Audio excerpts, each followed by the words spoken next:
115వ కీర్తన 12వ వచనాన్ని ఎవరైనా ఒకరు చదవండి. 115:12 కీర్తన 115:12 శరణ. కీర్తనలు 115:12వ శరణ చదువుతారా? యెహోవా మమ్మును మరచిపోలేదు. చాలండి, చిన్న ప్రార్థన. మహిమ కలిగిన దేవా, మహోన్నతుడా, నీకు స్తోత్రం.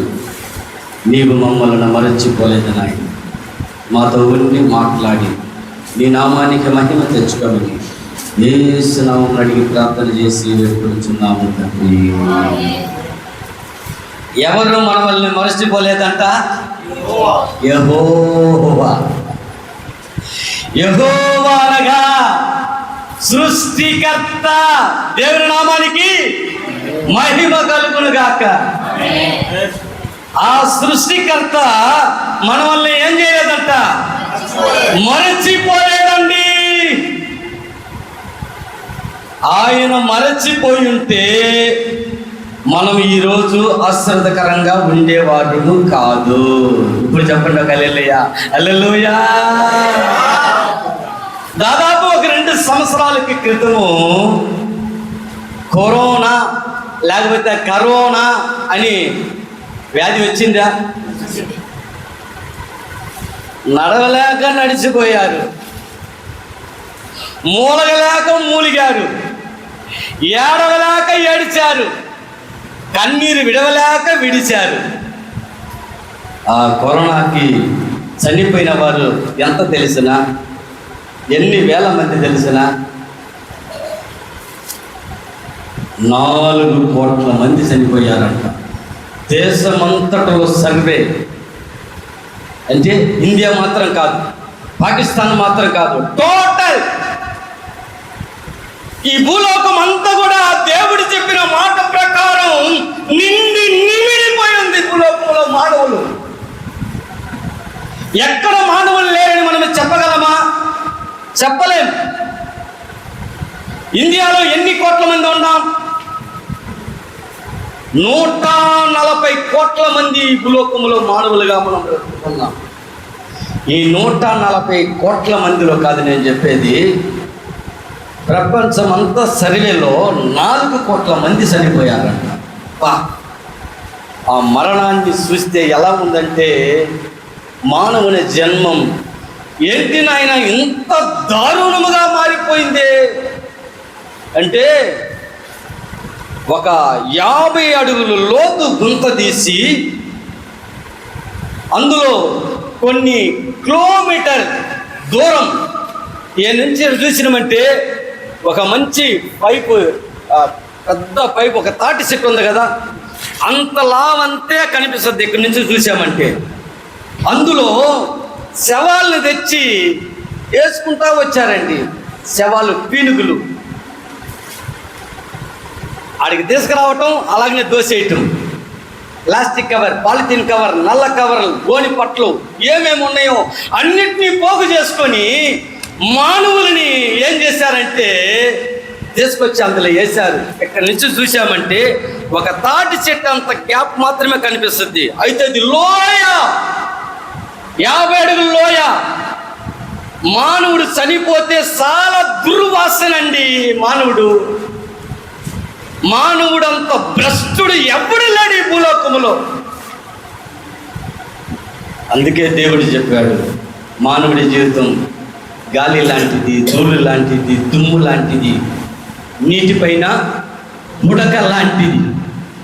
చి ఈ జీవితం కోసం ఎంతమంది ఎంత చంపుకుంటున్నారో తెలిసిన.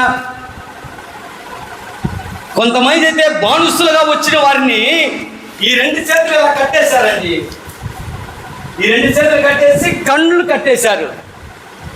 అతన్ని తీసుకొచ్చి ఆ గుంతలో దోసేసి, అంత గుంతలో పడిన వెంటనే తుపాకీతో టపటపటం కాల్చేస్తుండ్రు.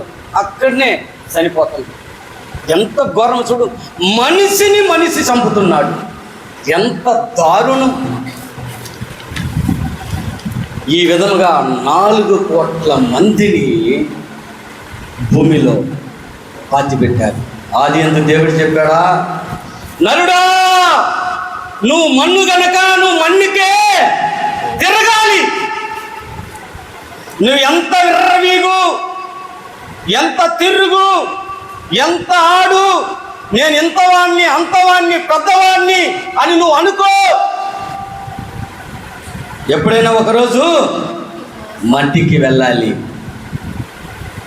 అయితే దేవుని మాటల్ని ధ్యానిస్తున్న మనము ఈరోజు దేవుడు మనల్ని మరచిపోయాడా? లేదు, ఆయన తొంగి చూస్తున్నాడు. హల్లెలూయా. అది వదిలిపెట్టి మానవులు ఎన్ని ఆటలు ఆడుతున్నారండి. అందువల్ల నేను ఒక పాట రాసిన మానవుల గురించి, రాస్తే బాగుంటుందని చెప్పి. మానవులు ఎలాంటి వారు, వారి గుణం ఎలాంటిది, వారి తలంపులు ఎలాంటిది, వారి బ్రతుకు ఎలాంటిదని, బాబు అక్కడ కూర్చో, ఎలా ఉంటుందని రాశాను.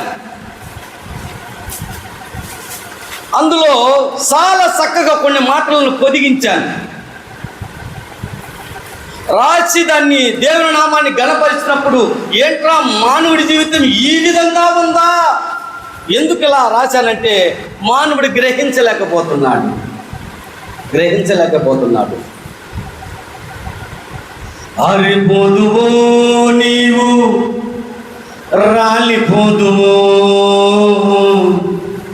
తెలియదురా నీకు ఏ గడియో. ఆరిపోదువో నీవు, రాలిపోదువో, తెలియదురా నీకు ఏ గడియో. రేపటి దినం నీకు సొంతము కాదు, ఏడే రక్షణ దినము నీకు తెలుసు. రేపటి దినం నీకు సొంతము కాదు, ఏడే రక్షణ దినము నీకు తెలుసు. ఆరిపోదువో నీవు, రాలిపోదువో, తెలియదురా నీకు ఏ గడియో.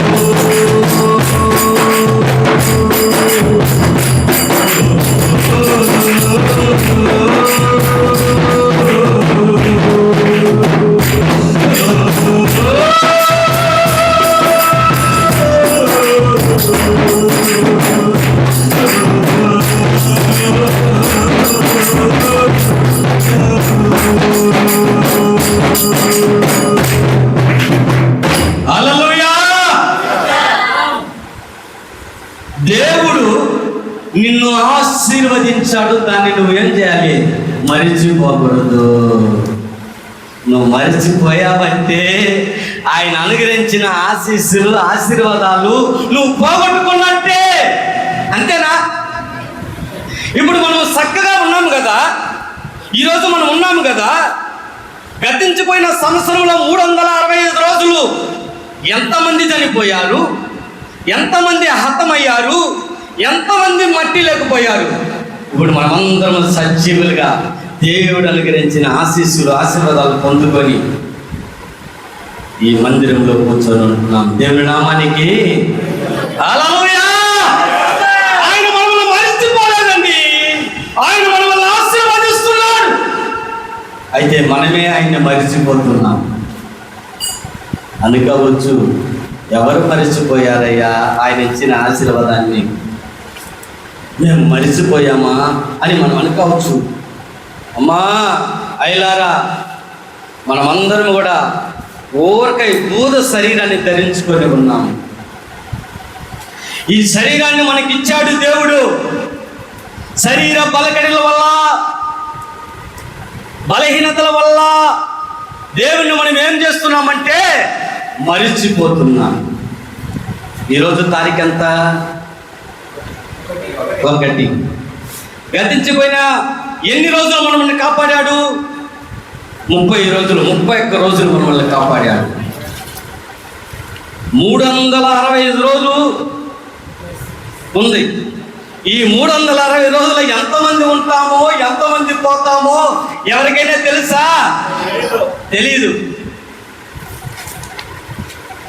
అయితే ఆయన మనల్ని మాత్రం మర్చిపోకుండా ఉంటున్నాడు. హల్లెలూయా. ఆయన మరిచిపోయాడంటే ఈ లోకంలో మనం బతకలేము. కాబట్టి మనము సజీవులుగా దేవుని మందిరంలో దేవుణ్ణి ఏం చేస్తున్నాం? స్తుతిస్తున్నాం. హల్లెలూయా. ఏమి లేదండి, గతించిన మాసంలో నేను బస్సులో జాస్తి ట్రావెల్ చేస్తూ ఉంటాను. బస్సులో వచ్చేటప్పుడు బస్సు ప్రయాణమైంది. ఆ బస్సు ప్రయాణమైన తర్వాత దాంట్లో వెళ్ళి పట్టుకుండేది తప్పు, అంతేనా? అతను ఏం చేశాడంటే దేవుడిచ్చిన ఈ ఆశీర్వాదం గ్రహించలేక, దేవుడిచ్చిన ఈ ప్రాణాన్ని గ్రహించలేక అవసరపడి ఎందుకో లగుదీసి అలా పట్టుకోవటం, పడిగిట్లో మనుషులు ఉండటం, చెయ్యి జారటం, ఇలా పడటం, తలలో తగలటం, 108 అంబులెన్స్లో తీసుకొని వెళ్ళటం. ఎంత ఘోరమో చూసారా? ఏమండి, మానవుడికి 2 మెదళ్ళు ఉన్నాయి. ఒకటి పెద్ద మెదడు, ఒకటి అదే వదిలిపెట్టి మన ఏమంటారు తెలిసిన, మనిషికి మూలిక ఉందంటారు. మూలిక ఏడుందరా? మూలిక ముడిసి ఏడుంటుంది. మూలిక అనకూడదు, దాన్ని మెదుడు అనాలి. మెదుడు తాగినోడికి కూడా అండి, తాగినోడికి ఆ 2 మెదడు, ఒక మెదడు మాత్రం పనిచేస్తుంది, ఇంకొక మెదడు ఇట్లా పోతా ఉంటుంది. ఒరే నాయనా, ఎందుకురా నువ్వు తాగేది అంటే, నీకు తెలుసు, నీకేం తెలుసు, ఒరే ఎందుకురా నువ్వు ఇలా తాగుతా ఊరుకున్నా. ఏంట్రా ఇది? మానవ జీవితం ఎలా ఉంది? దీన్ని గ్రహించలేక మానవులు అర్థమైపోతున్నారండి, అర్థమైపోతున్నారు. అయితే ఆయన అంటున్నాడు, ఏమంటున్నాడు? యెహోవా నిన్ను నన్ను మరిచిపోలేదు, ఆయన మనల్ని ఆశీర్వదిస్తున్నాడు. హల్లెలూయా. ఆయన ఆశీర్వదిస్తాడు కాబట్టి ఈరోజు మనం క్షేమంగా ఆశీర్వాదకరంగా ఉన్నాం. ఆయన ఆశీర్వదించకపోతే మనం క్షేమకరంగా ఉంటామా? ఉండలేదు. గవర్నమెంట్లో ఒక వ్యక్తి 30 సంవత్సరాలు పనిచేసింది. ఎన్ని సంవత్సరాలకి విరామం ఇచ్చి పంపుతారు? 60 సంవత్సరాలకి. అప్పుడు 30 సంవత్సరాలు సేవగా పనిచేశాడు. పనిచేస్తే అతనికి 30 సంవత్సరాలు పనిచేసినందుకు 35 లక్షలు ఇచ్చారు. ఎన్ని లక్షలు? అబ్బా, 35 లక్షలు. ఈ లక్షలు ఉంటే దీన్ని చక్కగా ఈ టెండర్ తీసి బాగా దళం వేసి దేవుడి నామాన్ని మహిమపరచవచ్చు. ఉన్నవాడేమో ఈయనంటున్నాడు, లేనివాడేమో ఇస్తానంటున్నాడు. అంతేనా? మానవుడి బుద్ధి కోతి అండి, కోతి కోతి. అప్పుడప్పుడు ఇలా ఇలా గీరుకుంటాడు. పొద్దున ఒక మారి కొంటాడు, మధ్యాహ్నం ఒక మారి కొంటాడు. అంతేనా? అందుకే తమిళలో ఏమంటారు తెలిసిన, day day day day day day, నువ్వు కోతిలో నుంచి వచ్చి నువ్వు రాను, కోతి చేస్తాను నీ దగ్గర నుంచి బాగాలేదురా అంటాడు. పొద్దున ఒక మాట, మధ్యాహ్నం ఒక మాట, సాయంకాలం ఒక మాట. ఇతనికి డబ్బు ఆశ వచ్చి ఏం చేసిందంటే, ఇతనేమో కొంచెం సుమారుగా చదువుకున్నాడు, కొంచెం తెలుసు. అబ్బాయి ఏమో బాగా చదువుకున్నాడు. దేవుడు అతన్ని ఆశీర్వదించాడు, దేవుడు అతన్ని మరిచిపోలేదు. దాన్ని గ్రహించక ఈ 35 లక్షలు వస్తే నా కొడుకు తీసుకుంటాడేమో, లేకపోతే నా కుమారులు అడగతారేమో అని చెప్పి 35 లక్షలలో కొంత దాచిపెట్టాడు. అన్ని మెసేజ్లు కుమారుడికి అందుబాటులో ఉన్నాయి.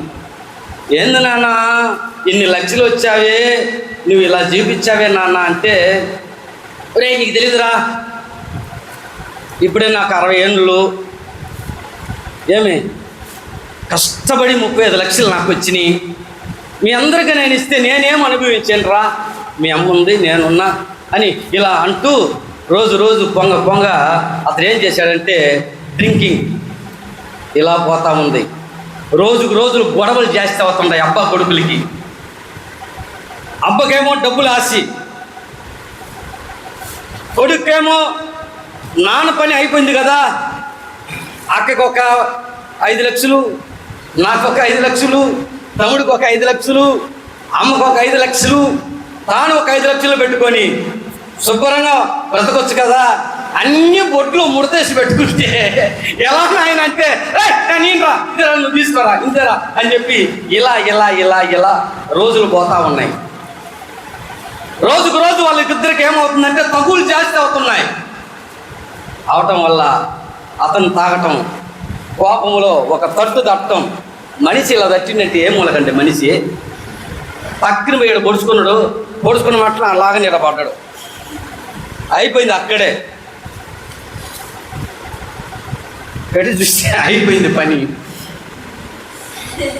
పరదేశులము ప్రియులారా మన్న కొమ్మిది కాది మూడు చాలు తీసుకుపోయి పెట్టారు. దేవుడు ఆయన్ని చూశాడా చూడలేదా? ఆయన్ని మర్చిపోయాడా?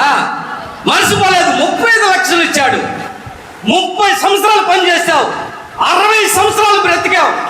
ఎంత బాగా నీ కుటుంబాన్ని నువ్వు జరిపిండొచ్చు. అన్యాయంగా మట్టికి పాలైపోయాడండి. గాలి లాంటిది, ధూళి లాంటిది, దుమ్ము లాంటిది, నీటిపైన పుడక్క లాంటిది మనిషి జీవితం.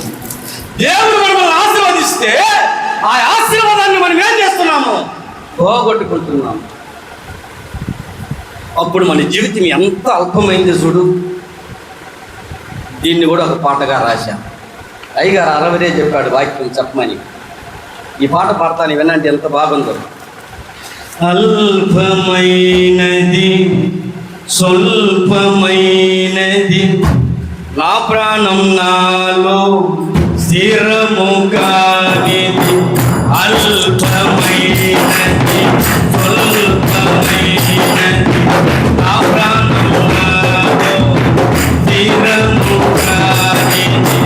గాలి వంటిది, ధూళి వంటిది, దుమ్ము వంటిది. గాలి వంటిది, ధూళి వంటిది, దుమ్ము వంటిది. నీటిపైన ఉడక వంటిది, తెలియక ఉన్నది. నీటిపైన ఉడక వంటిది, తెలియక ఉన్నది. అల్పమైనది స్వల్పమైనది నా ప్రాణం స్థిరము కానిది.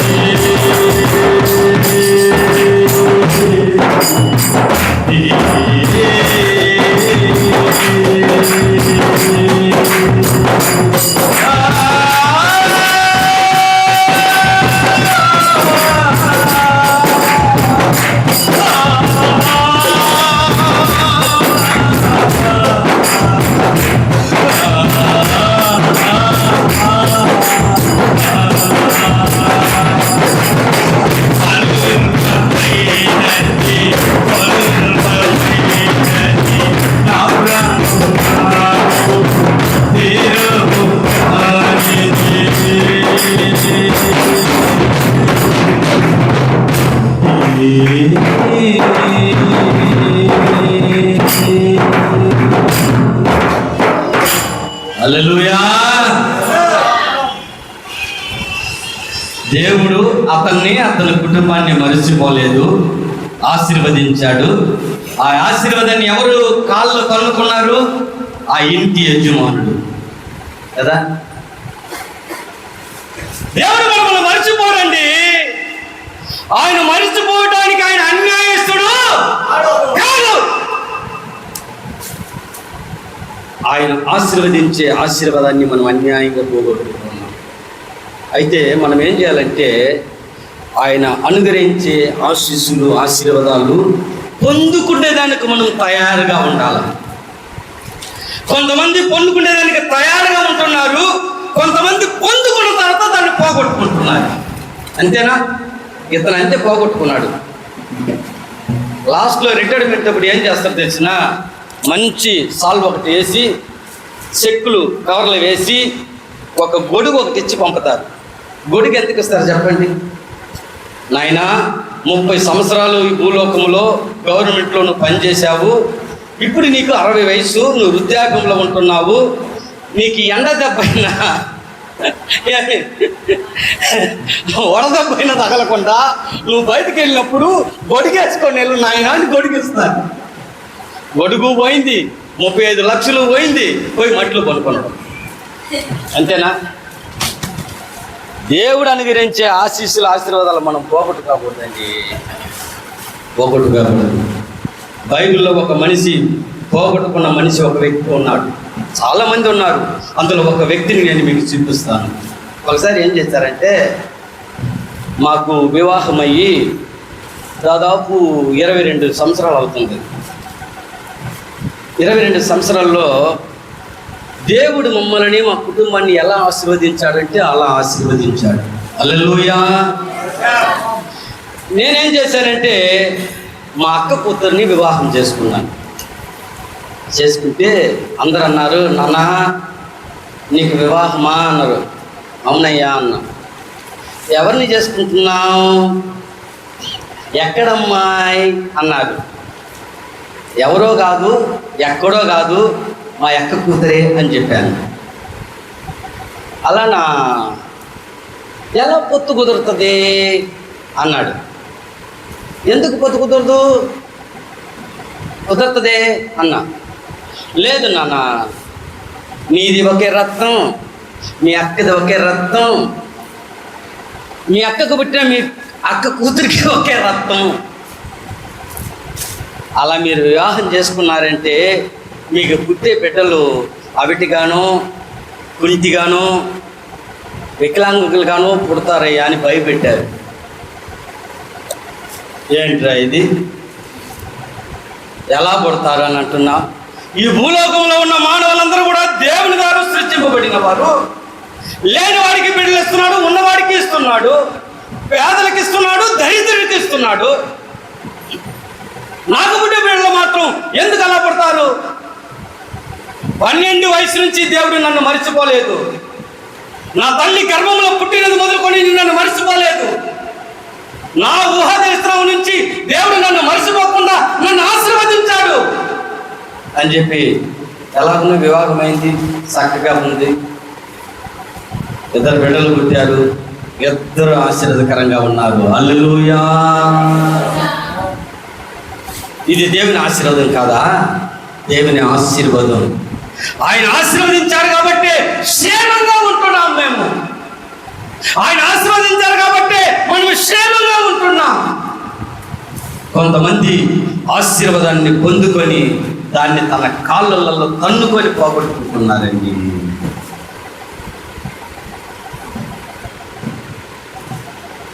ఒక భార్యాభర్తలకి దేవుడు వచ్చి దర్శనమయ్యాడు. పూర్తి చేస్తాను. దేవుడు వచ్చి దర్శనమయ్యాడు. అయ్యా, అమ్మ, మీ ఇరువురికి ఒక కుమారుడిని నేను ఇవ్వబోతున్నాను. ఆ కుమారుడు బలశూరుడు, ఆ కుమారుడు ఆశీర్వాదకరంగా ఉంటాడు. అతను పట్టుకునేదానికి ఎవరి వల్ల కుదరదు. అతను చాలా ఆస్వాదింపబడిన వాడు. ఏమంటే నీ గర్భాన్ని నేను చూశాను. హల్లెలూయా. నువ్వు పెట్టిన మొర నేను విన్నాను. నువ్వు చేసిన ప్రార్థన నాకు వినబడింది. కాబట్టి నేను నీకు ఒక కుమారుడిని ఇస్తాడని వాగ్దానముతో కూడిన కుమారుడిని ఇచ్చాడని 2 తల్లిదండ్రులకి. దేవుడు మానవులతో మాట్లాడుతున్నాడంటే, ఆశీర్వదిస్తున్నాడంటే ఆ ఆశీర్వాదం ప్రత్యేకమైన ఆశీర్వాదం. హల్లెలూయా. కొన్ని మాటలు చెప్పాడు. నానా, ఓ నానా, నీకు పుట్టే కుమారుడు చాలా బలవంతుడయ్యా. ఆ బలవంతుణ్ణి మీరు ఈ విధంగా సాకాలయ్యా. ద్రాక్షారసమైనా సరే, పానీయమైనా సరే, అతన్ని చెడు మార్గానికి తీసుకువెళ్ళే ఆ ద్రాక్ష రసాన్ని అతని నోటికి, అతని పెదానికి కూడా తగలకూడదు. జాగ్రత్త. ఎవరితో మాట్లాడుతున్నారు? దేవుడు మానవులతో మాట్లాడుతున్నాడు. అంతేనా? కాదు నాయనా, నీ బిడ్డ ఈ లోకంలో పుడతాడు కదా, వాడికి తల్ల వెంట్రుకలు ఉంటాయా? వాడికి వెంట్రుకలు ఉంటాయి. ఈ వీడి తలపైన సవరం కత్తి నువ్వేం చేయకూడదు, కట్టకూడదు. దేవుడు మానవులతో మాట్లాడుతున్నాడండి. కారణం, వాళ్ళ ఇరువురు చేసిన ప్రార్థన ఆయన విన్నాడు. ఆయన వాళ్ళని మరిచిపోలేదు. అన్నాని కూడా దేవుడు ఆశీర్వదించాడు, సామెల్ని ఇచ్చాడు. సరేనా? వీళ్ళిద్దరికి ఇచ్చాడు. పిల్లవాడు చక్కగా పెరుగుతూ ఉంటున్నాడు, ఎదుగుతూ ఉంటున్నాడు. బాల్యప్రాయం, యవన ప్రాయం, మంచిగా బలసురుడుగా, బలవీరుడుగా చక్కగా ఎదుగుతూ వస్తున్నాడు.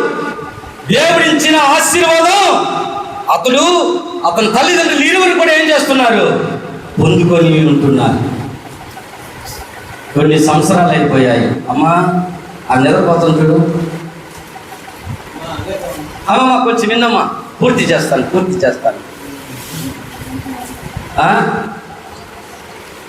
చూడండి, చక్కగా ఎదిగాడు, మంచిగా వచ్చాడు. దేవుడు వాళ్ళని మర్చిపోలేదు కాబట్టి ఎదుగుతూ వస్తూ తల్లిదండ్రులేమో ఆయన అనుగ్రహించిన ఆశీర్వాదాలని స్వీకరించుకొని దాని ప్రకారం అతను మంచి యవ్వన వయసు వచ్చేంత వరకు అతనికి తాగుడు కానీ, అతని తలపైన సవరకత్తి కానీ పెట్టనీయలేదు.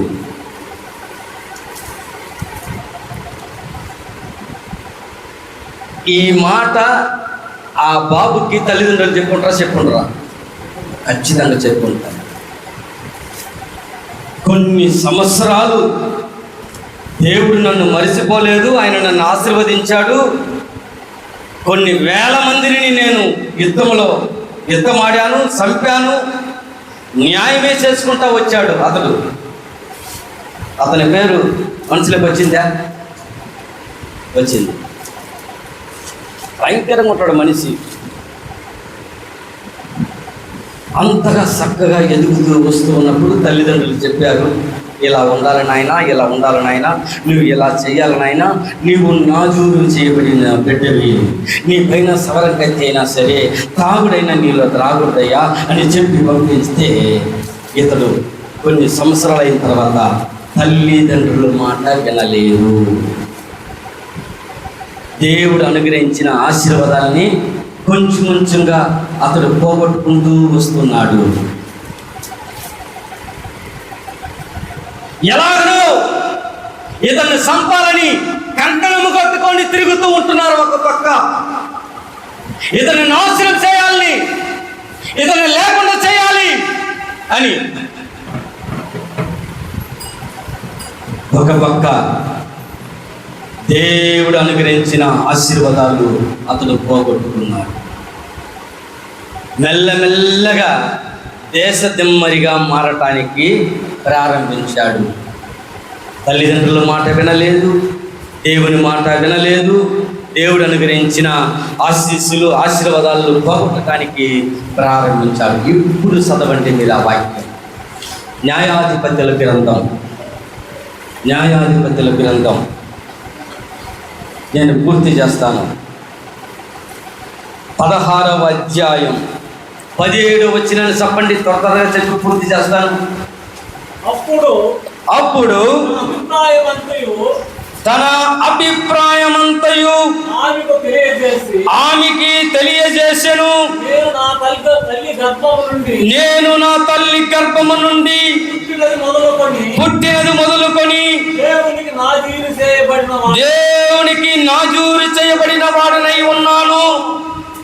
నా తల మీదకి మంగళకత్తి రాలేదు. నాకు సవరము చేసిన ఎడల నా బలము నాలో నుండి పోవును. ఆయనకి చక్కగా తెలుసుంది. ఒక మనిషి వచ్చి ఒక మనిషి నేనెవరో నేను తెలుసుకోవాలి మొదట, అంతే కదా. నేనెవరనే నాకు తెలియకపోతే నన్ను ఏమంటారు తెలిసిన? పిచ్చోడు అని అంటారు, అంతేనా? నేను ఎవరని నాకే తెలియకపోతే నన్ను పిచ్చోడు, మెంటల్ అని అంటారు. ఇతను చక్కగా తెలుసుకున్నాడు. అంతా తెలుసుకొని తన హృదయంలో పెట్టుకొని దలీలా అనబడుతున్న ఒక స్త్రీ దగ్గరికి వెళ్ళి దేవుడు అనుగ్రహించిన ఆశీర్వాదాన్ని అన్యాయంగా పోగొట్టడానికి ఫస్ట్ మెట్టు పెట్టాడండి. తదుపరి వచనాన్ని చదవండి. 18వ వచనాన్ని చదవండి. అతడు తన అభిప్రాయమును ఎరిగి ఆమె వర్తమానము పంపి పిలిపించి రండి అని చెప్పి అతని అభిప్రాయమును నాకు తెలిపెను చాలండి. అతని అభిప్రాయం నాకు తెలియజేశాడు. మీరు తాళ్ళతోటి వచ్చారంటే అతన్ని బంధించి అతన్ని చంపేయచ్చు అని చెప్పింది. ఎవరు చెప్పింది? దలీలా చెప్పింది. లోక ఆశల పైన, లోకము పైన మన మనసు పోయిందంటే దేవుడు అనుగ్రహించిన ఆశీర్వాదాలు మనము పోగొట్టుకుంటాం. ఎక్కడో ఉన్న ఒక వ్యక్తి దలీలా ఒడిలో వచ్చి కొనుక్కున్నాడండి. దలీలా ఎవరు తెలిసినా భయంకరమైన ఒక స్త్రీ, ధనానికి మనుషులను అమ్మే వ్యక్తి, మానవుల ప్రాణాలని తీసే వ్యక్తి.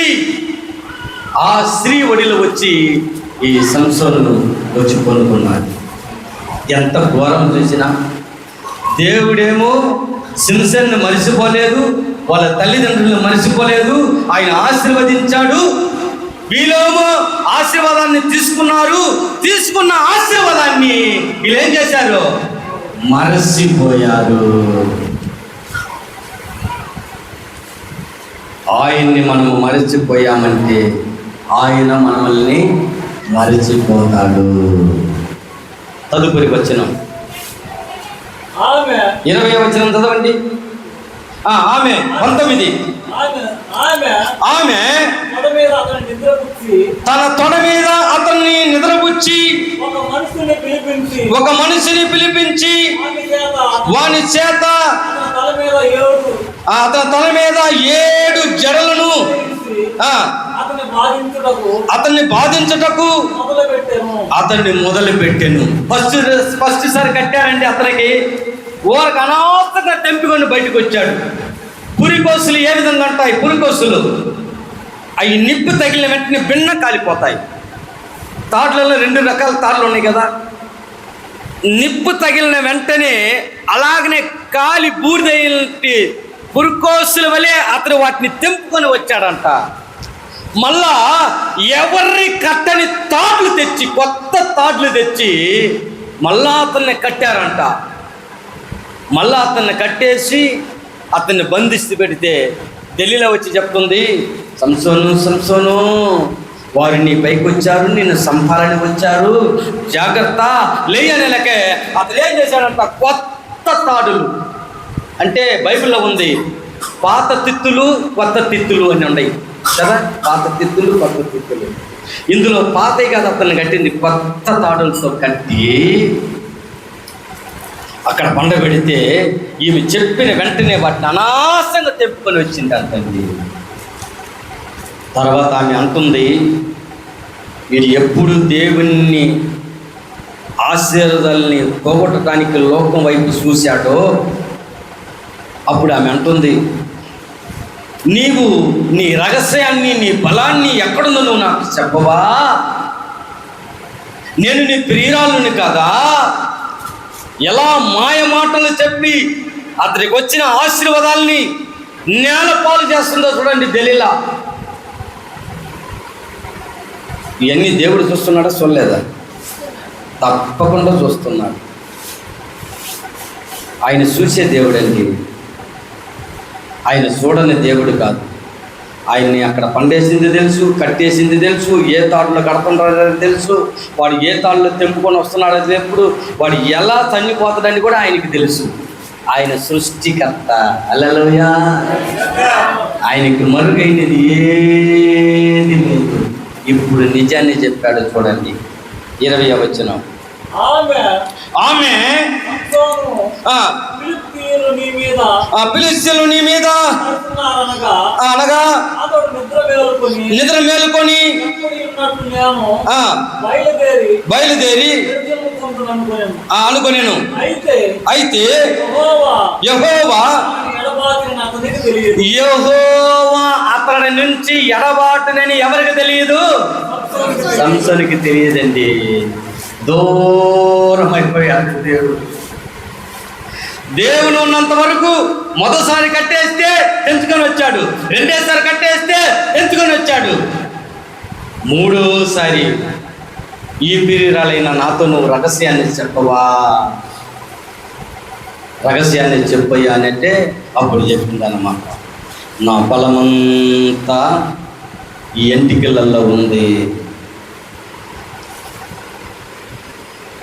ఈ రహస్యాన్ని అతను చెప్పాడంటే అప్పుడు అతను ఏం చేసి ఉండాలా? తాగి ఉండాలా? నానా, ఓ నాన్న సింసన్ నాన్న, నువ్వు కొంచెం తాగు నాన్న, నువ్వు తాగితే బాగా నిద్రపోతావు నాన్న, మంచిగా నిద్ర వస్తుంది నాన్న అని లాలించి పాలించి ద్రాక్ష రసాన్ని నోట్లో పోంచాలేక వాడు తాగి బాగా పడుకున్నాడు. ఏమండి, నన్ను నువ్వు ఎంతగా ప్రేమించావు, నీ రహస్యాన్ని చెప్పంటే ఏంటి నువ్వు అడిగేది? నా బలమంతా ఎంటికల్లో ఉంది అని చెప్పాడు. ఒరే ఒరే ఒరే ఒరే ఒరే ఒరే యెరూషలేము కుమార్తెలను బోర్డు చేసినట్టు ఈయన్ని బోర్డు చేద్దామని ప్లాన్ వేసింది. అయిపోయింది కథ. చూడండి నెక్స్ట్ వచనం, 20వ వచనం. న్యాయాధిపతులు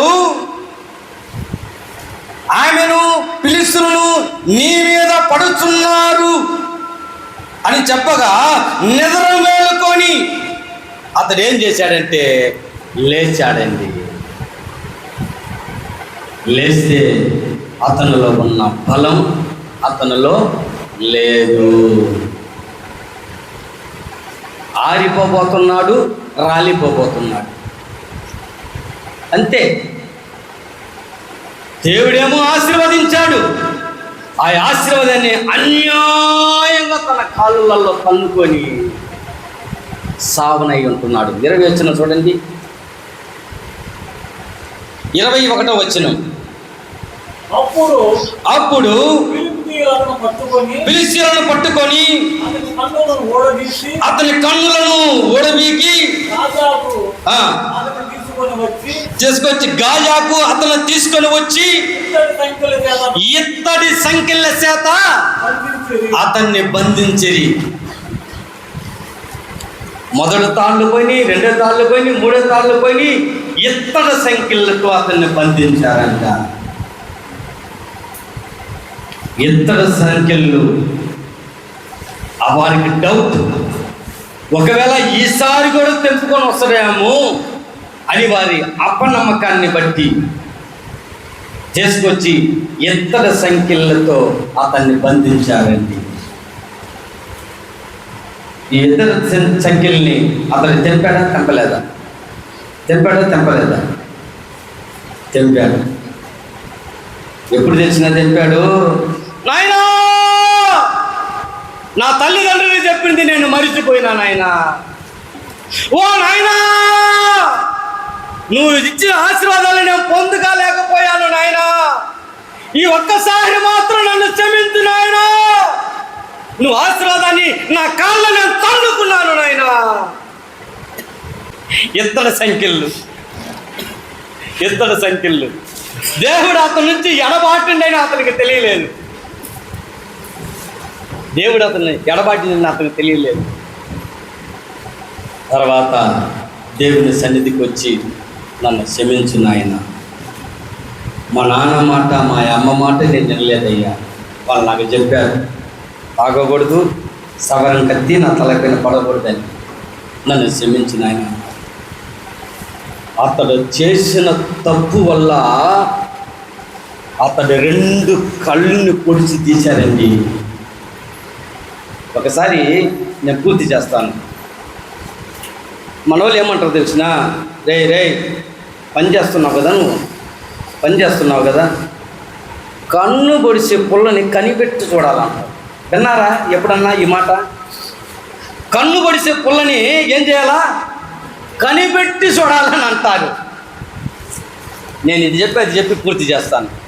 ఒక అందగాడు సందగాడు బాగుంటాడు మనిషి, ఎప్పుడు టిప్ టాప్, షూలు లేకుండా ఉండడు, సెంటు లేకుండా ఉండడు, టిప్ టాప్ ఉంటాడు. మంచి తెల్లట మనిషి, చక్కట మనిషి, బాగుండ మనిషి. అతడు పని చేసేది కంత ఏం చేస్తుంది వచ్చినా, ఎంతండి బాగున్నారా అని అంటాం. ఏం నువ్వు బాగుండవు మేము బాగున్నాం, ఇదేంటో స్వామి నీ పులుపు నీ మాట అదంటే, లేదు కాదు నేను ఎలా ఉన్నాను, నువ్వు బాగానే ఉన్నావు, ఎవరు లేదన్నారు. నా మార్గం మీరంతా రావాలంటే కష్టం అని అలా మాట్లాడుతుంటాడు. అందులో ఒక క్రైస్తవుడు ఉంటాడు. ఏంది ఇతని చాలా ఒక మారిగా మాట్లాడుతున్నాడే, వీడికి ఏమన్నా అయితే వీడి అందం ఏమవుద్ది అని అనుకుంటామన్నాడు. ఆడికి వచ్చేది అందరూ దౌర్జన్యం చేసేది, మాట్లాడేది, చేసేది ఇలా ఉన్నాడు. పుల్లానేలాగా నాకు ఆ మైండ్లోకి వచ్చింది. నిజంగా జరిగింది. అతనికి 2 కుమారులు, 2 తంత్రనాయాలు, 2 పిల్లలు. ఒకడు పుల్ల తీసుకుంటే ఒకడు కర్ర తీసుకుంటాడు, ఒకడు చార తీసుకుంటే ఒక పొరగ తీసుకుంటాడు. నువ్వేమి స్టైల్గా ఎలా ఉన్నా ఎట్లా ఉన్నా అని ఇలా అంటున్నావే, పిల్లల సంగతి ఏంది? పిల్లలు అంటే అలా దయా ఉంటారు, అలా అంటా ఉన్నాం. 1 వారం 2 వారాలు వెళ్ళిపోయిన తర్వాత కన్నుకి కట్టేసుకొని నల్లద్దాలు వేసుకొని ఆఫీస్కి వచ్చింది. సార్ నమస్కారం సార్. ఏంటి నాన్న? మా ఇంట్లో వల్ల తంత్రనాయాలు ఆటలాడుకుంటా ఇంట్లో నేను కూర్చొని పుల్ల తెచ్చి పొల్ల తెచ్చి నా కట్టులో పడుతుంది. నా కన్నే పోయింది. 2 నెలలు 3 నెలలు ట్రీట్మెంట్ తీసుకుని ఎట్టట్లు లక్షలు ఖర్చు పెట్టి వచ్చాడు. ఎంత ఖర్చు పెట్టినా ఒక కన్ను ఉన్నట్టు పొడవబడిన కన్ను లేదు. ఈ పొడవబడిన కన్ను చిన్నదైపోయింది, ఎలా ఉంది.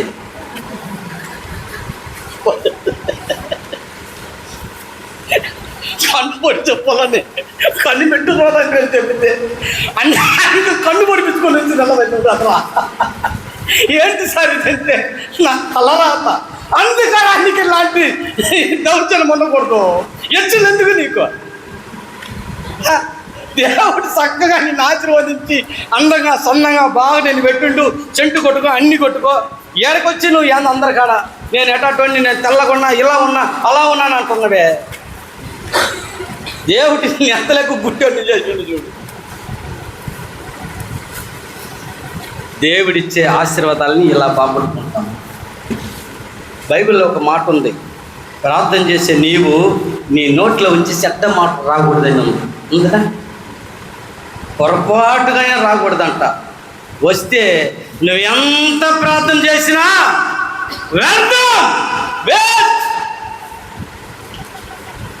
నువ్వు మోకాలు బాలు కొట్టుకున్నా కానీ వేస్ట్.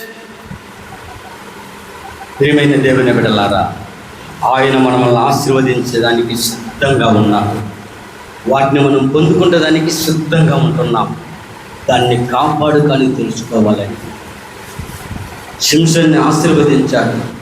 ఫిలిష్తీయులందరూ భయపడిపోయారండి, శాస్త్రులందరూ భయపడిపోయారు. ఏంట్రా వీడికి ఇలా బలం ఎవర్రా ఇచ్చారు?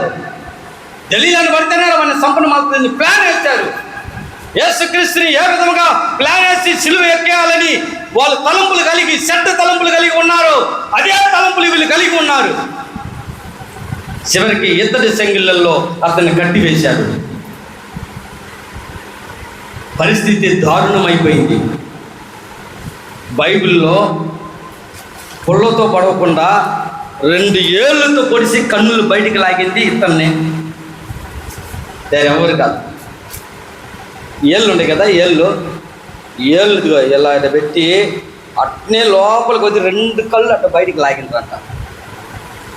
ఎంత ఘోరం కదా. అసలు ఒక చిన్న పుల్ల పొడుచుకుంటేనే మనం తట్టుకోలేము. ఎంత దౌర్భ్య స్థితికి వచ్చాడు చూశాడు సింసోను. ఎంత ఘోరమో చూడు. దేవుడు మనల్ని ఆశీర్వదిస్తూనే ఉంటున్నాడు. అయితే నువ్వు నేను దేవుడిని ఏం చేస్తున్నావు? మర్చిపోతున్నావు. ఆయన కానీ మర్చిపోయాడంటే మనం ఆశీర్వాదాలను పొందలేము. ఆయన ఇచ్చే ఆశీర్వాదాలను మనం ఏం చేయాలా? అందుకోవాలా. హల్లెలూయా. చివరికి ఆ వాక్యాన్ని చెప్పి నేను పూర్తి చేశాను. 21వ వచనాన్ని చదవండి. అప్పుడు ఫిలిష్తీయులు అతన్ని పట్టుకొని అతని కన్నులను ఊడదీసి రాజు అతన్ని తీసుకొని వచ్చి ఇత్తడి సంకెళ్లతో అతన్ని బంధించాడు. కన్నులు ఊడబెరికి అంధుడైపోయాడు. దేవుడిచ్చిన బలమేమో పోయింది. అతని శరీర కండలు, శరీర బలం మాత్రమే బాగున్నాడు మనిషి. చివరికి లాస్ట్లో దేవుని దగ్గరికి వచ్చి, అయ్యా నువ్వు నన్ను మర్చిపోలేదయ్యా, నువ్వు నన్ను చూస్తున్నావయ్యా, నువ్వు నన్ను ఆశీర్వదిస్తున్నావయ్యా, అయ్యా ఈ ఒక్కసారి మాత్రం నీ బలమయ్యా అని అడిగాడు. అడిగితే దేవుడు ఇస్తాడా? ఈడ ఖచ్చితంగా ఇస్తాడండి. ఆయన ఖచ్చితంగా ఇస్తాడు. ఎన్ని గంటలకు స్టార్ట్ చేశారు కూటము? 9 గంటలకు స్టార్ట్ చేసి ఇంతవరకు మీరు మేలుకొని దేవుని సన్నిధిలో ఎన్నెన్నో విన్నపముల కొరకు ప్రార్థన చేస్తుంటారు, సంఘం కొరకు ప్రార్థన చేస్తుంటారు, విశ్వాసులు ఒళ్ళు బాగలేకుండా వాళ్ళ కొరకు ప్రార్థన చేస్తుంటారు, ఆపరేషన్ చేసిన వారి కొరకు ప్రార్థన చేస్తుంటారు, బాలింతల కొరకు ప్రార్థన చేస్తుంటారు, గర్భిణీ స్త్రీల కొరకు ఈ ప్రార్థన చేస్తుంటారు, బ్యాక్ పెయిన్ ఉన్న వారి కొరకు ప్రార్థన చేస్తుంటారు, సత్యమణి గారు ఇంట్లో బలహీనంగా ఉన్నారు వాళ్ళ కొరకు ప్రార్థన చేస్తుంటారు, ఎంతో మందికి ప్రార్థన చేస్తుంటారు. దేవుడు మన ప్రార్థన విన్నాడా లేదా? 16:28 వచనం, న్యాయాధిపతులు 16:28 వచనం. అప్పుడు సంసోను, యెహోవా ప్రభువా దయచేసి నన్ను జ్ఞాపకం చేసుకొనుము, దేవా దయచేసి ఈసారి మాత్రము నన్ను బలపరచుము.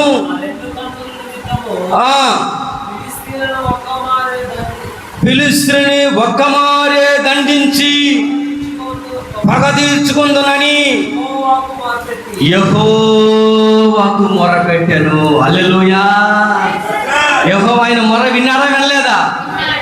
పాత పాట జ్ఞాపకం వస్తుంది. యెహోవా నా మొరలాలింతునుదన మహాదయము తన్ను లాలించెను. యెహోవా నా మొరలాలించెను, మహాదయము తన్ను లాలించెను. ఆయన మనని వింటూనే ఉంటున్నాడు. హల్లెలూయా. మన ప్రార్థన వింటూనే ఉంటున్నాడు. హల్లెలూయా. మనల్ని ఆశీర్వదిస్తూనే ఉంటున్నాడు. హల్లెలూయా. మనల్ని దీవిస్తూనే ఉంటున్నాడు. హల్లెలూయా. ఆయన ఆశీర్వదించిన ఆశీర్వాదాన్ని పోగొట్టుకుంటున్నాను.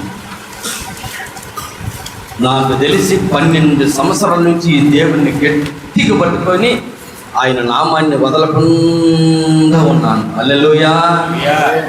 కొన్ని పాటలు రాశాను, దేవుని నామాన్ని ఘనపరుస్తూ ఉంటున్నాను, ఆయన నామాన్ని హెచ్చిస్తూ ఉంటున్నాను. నేను అడిగితే ఆయన నాకు ఇస్తాడు. నమ్ముట నీ వలన అయితే నమ్మిన వానికి సమస్తము సాధ్యం. ఈ సంసోనికి సాధ్యం అవుతుందా? సాధ్యం కాదా? అవుతుంది. ఇప్పుడు చదవండి ఆ వాక్యాన్ని, చదవండి. 28 అప్పుడు సంసోను 29 ఆ గుడికి ఆధారముగా ఉన్న రెండు మధ్య స్తంభములలో ఒకదానిని ఎడమ చేతను నేను ఫిలిష్తీయులను చనిపోవుదుముగాక అని చెప్పి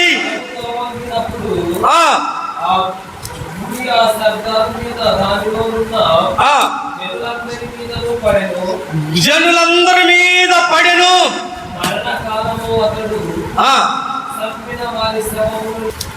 దేవుడు మనం అడిగితే ఇస్తాడండి. ఆయన మన వల్ల మరిచిపోవటానికి ఆయన అన్యాయస్తుడు కాడు. ఆయన నిన్ను నన్ను ఆశీర్వదిస్తూ ఉంటున్నాడు. నీ బిడ్డలని నా బిడ్డలను ఆయన ఆశీర్వదిస్తున్నాడు. నీ బిడ్డల చదువు, మన బిడ్డల చదువు ఆయన ఆశీర్వదిస్తున్నాడు. నీ కుటుంబాన్ని ఆశీర్వదిస్తున్నాడు. నీ బిడ్డలను ఆశీర్వదిస్తున్నాడు. నీ భాగ్యాన్ని ఆశీర్వదిస్తున్నాడు. నీ భోజనాన్ని ఆశీర్వదిస్తున్నాడు. నువ్వు ఆరోగ్యంగా క్షేమంగా ఉంటున్నావు. మనమే దాన్ని పోగొట్టుకొని చిల్లపల్లై మన కాళ్ళు తన్నుకొని దేవుడు అనుగ్రహించిన ఆశీర్వాదాలు పోగొట్టుకుంటున్నాం. ఎంత దౌ పరిస్థితి సింసను కోసం తిరిగిన దేవుని బిడ్డలారా, భూమి ఆకాశములను సృష్టించిన యెహోవా ద్వారా మనం ఎవరమంట? ఆశీర్వదింపబడిన వారమంట. పూర్తి చేస్తానండి. 115వ కీర్తన 12వ వచనాన్ని పూర్తి చేస్తానని చూడండి. పూర్తి చేసి మనము ప్రార్థన చేసుకొని మరి విషయానికి వెళ్ళిపోదాం. 115వ కీర్తన 12వ శరణం. యెహోవా మమ్మల్ని మరిచిపోలేదు, ఆయన మమ్మల్ని ఆశీర్వదించును. ఆయన ఇశ్రాయేలును ఆశీర్వదించును, ఆరోను వంశస్థులను ఆశీర్వదించును. ఇట్టి ఆశీస్సులు ఆశీర్వాదాలు నీకు నాకు ఈ గుడికల్లో కలుసుకొని దేవుని నామాన్ని గణపరుస్తున్న మనందరికీ కలుగునుగాక. హల్లెలూయా. మన దేవుడు మరిచిపోని దేవుడు అండి. మన దేవుడు మారిపోని దేవుడు. దేవుడు మీ వినికిడిలలో ఈ వాక్యాన్ని దీవించి ఆశీర్వదించునుగాక.